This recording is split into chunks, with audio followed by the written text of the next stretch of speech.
Sky darkens. And flames. And cut. That's great. Good. We've got that. That's Fabo. Fabo. Thank you very, very much. Yay! That's the one. Hey, well, thank you very much, everybody, for a great first block. And have a great break. Everyone's having a break, and we will see you back here soon enough. Ladies and gentlemen of the second unit, that is a wrap on block 1.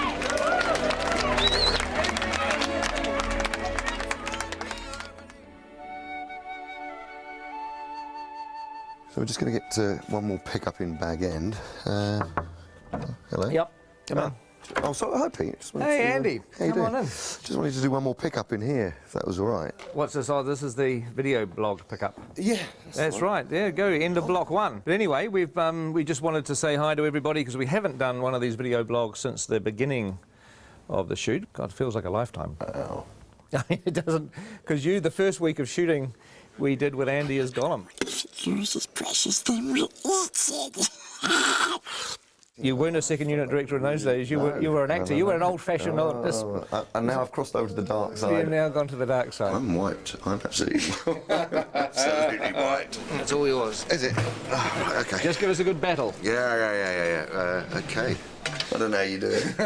It's you get tired. I always just tell people I get exhausted at the end of the first couple of days and stay exhausted until it finishes. You know, we have 250 days of shooting on these 2 Hobbit movies, and I think it's a much better way to divide that up into 3 blocks and then have some time to edit what you've done, look at it, hand visual effects shots over to the CGI guys. You can really focus on the script revisions. It's just it's a much smarter way to shoot these big films. Yeah, on something of this scale too. I mean, when we got the given our T-shirts, which said 54 days down, 200 to go, I have to admit, I don't know how great it was.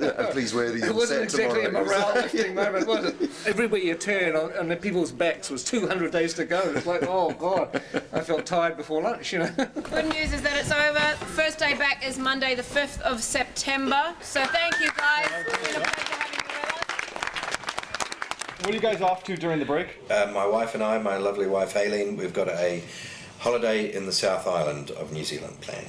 And my lovely, gorgeous wife Nicole and I are just going to work on the house. I'm leaving shortly after talking to you for London, which is a long journey, by plane, and once there I immediately go into production of a play I'm going to do by Eduardo De Filippo. I'm going to America, to Pebble Beach, in a week to play some golf. Work on my tan so that I can really freak the makeup people out when I come back. I'm having a break. I'm having 4 weeks off. Bit of sleeping in. My favourite hobby. First we're going to Australia to see our eldest daughter. I'm going to run a marathon. I'm going to attempt to sort of write and record a bit of a psychedelic sludge rock album. Hitting the fabric shops in central London. I go home to Thailand tomorrow. To Barcelona. To meet Doctor Who fans from Spain. Bali for 11 days. London and Paris to see friends. Manhattan Beach, because it's the closest beach to the airport. I haven't been home for the last 3 years back in Belgium, so my mum is cracking the whip. And then I'm going to Vegas and spend all my hard-earned cash. Do some more swimming and lots of golf. Probably get a little bit drunk, a little bit on a holiday. I'm looking forward to going back with mates and getting on the drink, where I'm not going to get a bad reputation because they already know what I'm like. And now I'm going back to Ireland to see my family and see some of my mates in Belfast for a quiet little weekend. I hope no one phones me for about 3 weeks at least. Hopefully come back totally refreshed and ready to rock in the next lot. What are you doing on break, Andy? Well, I'm going back home to maybe have a little bit of time off to go on holiday with the family, and then really, before you know it, I'll be back. It's weird because you get to this point when you're at the end of a block of shooting and it sort of almost feels like you're going on vacation, but it's not, because on Monday morning I'm in the cutting room editing, and I've got to have meetings with Alan and John and Dan about designing stuff for the second block, and with Richard Taylor about all the things he has to build. So in some respects I'm back into pre-production again, but also I'm in post-production because I'm editing.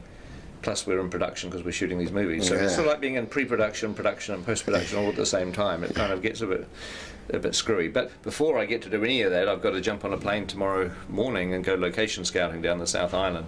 So we'll take some good pictures. Yeah, I will. I'll take some good pictures.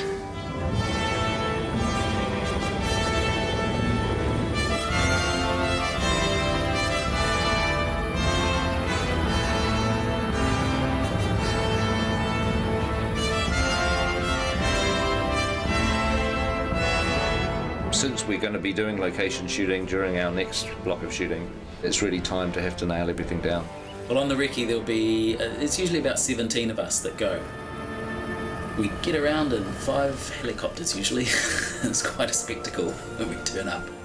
Peter, Caro, Zane, Bridget, Andrew, Dan Henner, Simon Bright, art director, Steve Ingram, John Howe, Alan Lee, Eric Sandin, we have Tony Keddy, the grip, Reg Garside, gaffer, myself, location scout Dave Comer joins us, and Peter's assistant Sebastian, the ever faithful Sebastian's there. Here on the mountains, I put my hand out and a cup of tea slides into it. That's what we like. There's even a Starbucks up here in the Southern Alps. Slippery, hard to walk, and juggle a cup of tea at the same time on this sort of... I know, it's no mean feat.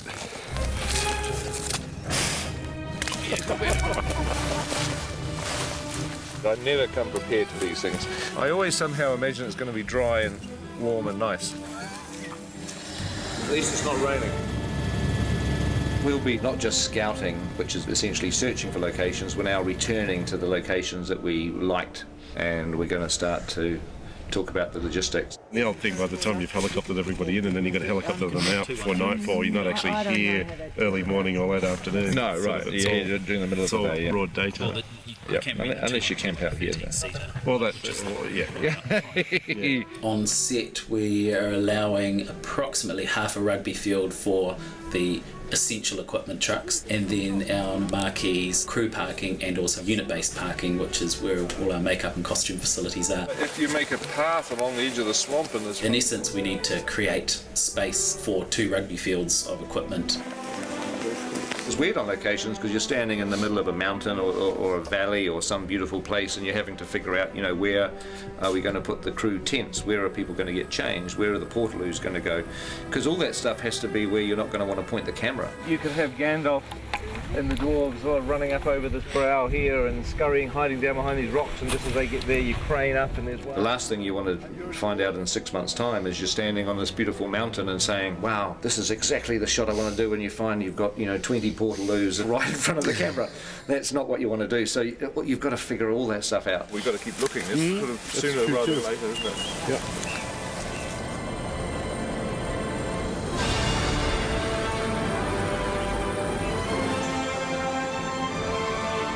We'll be flying, I don't know, maybe 30 locations, some locations probably. We're shooting locations around the Mackenzie country, around wilder landscapes below Mount Cook. And we will also be shooting around Dunedin Way, more beautiful stone, rock, you know, wild country, and that's quite exciting because it's an area of Middle Earth we haven't visited before. That big rock could be part of the house, couldn't it? Yeah. Where we're scouting presently for the edge of Mirkwood and the Anduin grasslands is south of Queenstown. That's pretty incredible. And shooting that? We're still searching and trying to work out how we're going to shoot Lonely Mountain, Misty Mountain paths. Lonely Mountain should be by itself, but you can look over in that direction there. There's still a few rivers that we're scouting for.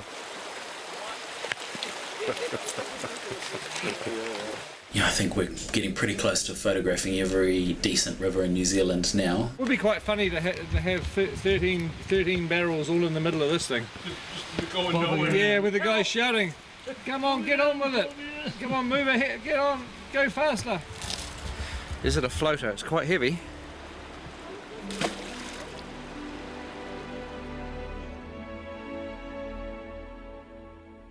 We're going to go to some reasonably remote places, sometimes places that, you know, very, very few people have seen. There's plenty of New Zealand that we haven't seen yet. I think people think it's such a small country, and Lord of the Rings, we saw so much of it that we must have seen everything, but believe me, we haven't. There's a huge amount of wonderful locations still to come. Quite a pretty spot, isn't it? That's great, it's a great spot. Well, we'll say goodbye for now, and hopefully you've enjoyed this update, and there may well be another one coming during the break sometime, so keep your eye out for that.